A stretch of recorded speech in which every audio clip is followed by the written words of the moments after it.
Why ఆశీర్వాదం కొమరం భీం ఆదివాసీ చెంచు గిరిజన సంక్షేమ సంఘం గౌరవ అధ్యక్షుడు. ఈరోజు దోర్నాల మండలం నందిగూడెం సమీపంలో ఉన్నటువంటి ఎర్రగురవ చెంచుల దగ్గరికి వచ్చాము. అయితే వాళ్ళ ఆ ఎర్రగురవ గూడెంలో లేరు.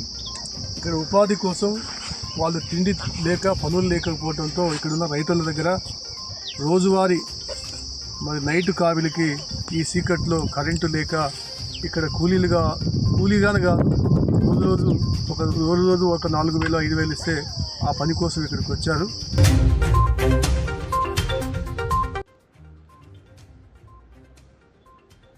ఎండకు ఎండుతూ వానకు తడుస్తూ తినడానికి తిండి లేక ఉండడానికి గూడు లేక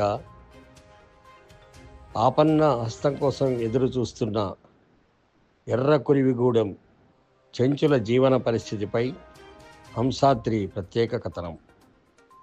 చెంచు కురివిగూడెం.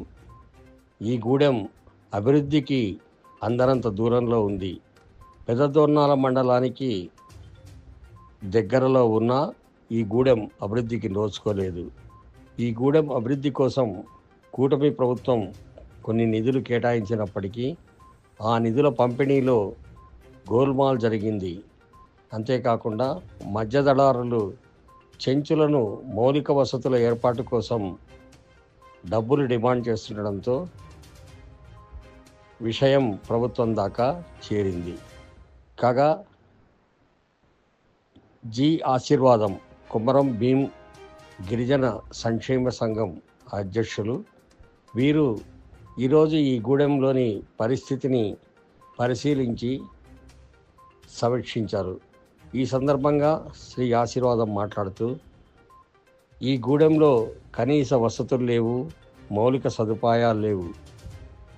గిరిజనులకు కల్పిస్తామన్న ఉపాధి మార్గాలన్నిటికీ ప్రభుత్వం ఎన్నో నిధులు వెచ్చిస్తున్నప్పటికీ మధ్యదళారులు వాటిని కాజేస్తున్నారని ఆయన ఆరోపించారు. ఈ విషయంలో ఎంతోమంది చెంచులు తమ హక్కు కోసం పోరాడేందుకు సిద్ధమైతే వారిపై అక్రమ కేసులు పెడుతున్నారని కూడా ఆయన ఆరోపించారు.